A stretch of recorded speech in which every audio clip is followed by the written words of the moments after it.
আসসালামু আলাইকুম, welcome to new video. আমি আপনাদেরকে দেখাবো 12 volt lithium ion battery pack কীভাবে তৈরি করতে হয়।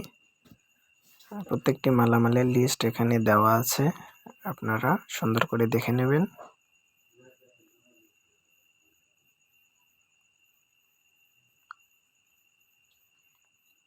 এবার আমি এলইডিগুলো পিসিবি বোর্ডে বসিয়ে নেব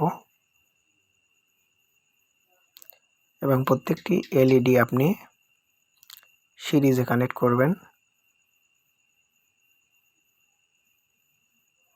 এখন রেজিস্টার 1 কিলো রেজিস্টার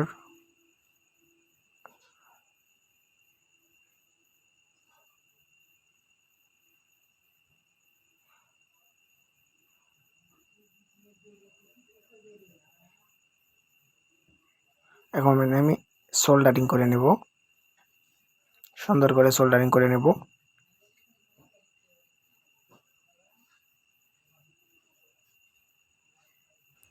বারো ভোল্ট ব্যাটারি ব্যাক কীভাবে তৈরি করতে হয় আই বাটনে দেওয়া আছে, আপনারা ভিডিওটি দেখে নেবেন।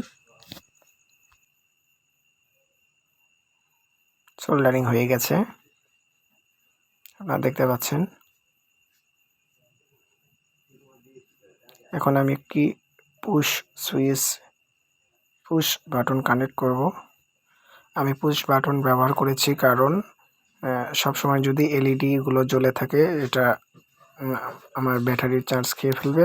সো আমি এই কারণে আমি পুশ বাটন ইউজ করেছি, যেন আমার যখন দেখতে ইচ্ছা হয় তখন আমি এটা প্রেস করে আমি যেন ভোল্টেজ চেক করতে পারি। এখন টেস্ট করছি আমি 3.7 ভোল্ট দিয়ে। সো আপনারা দেখতে পাচ্ছেন যে এখানে শুধু রেড এলইডিটা জ্বলছে। এই ব্যাটারিটি ফুল চার্জ নয়, যার কারণে শুধু রেড এলইডি জ্বলছে। আপনারা দেখতে পাচ্ছেন 3.0 ভোল্ট। সো যার কারণে এটা শুধু রেড এলইডি, এটা কিন্তু ফুল চার্জ নয়, এটা লো চার্জ রয়েছে এই জন্য।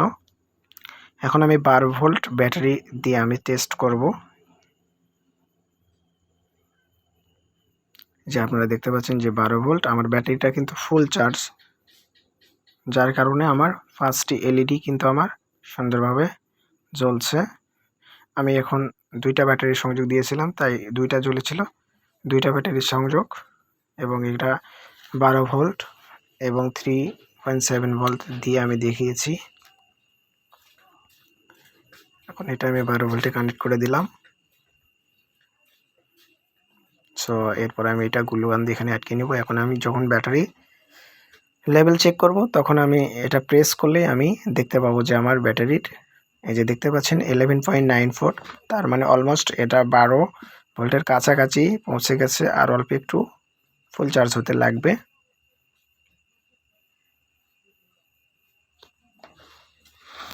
Thank you.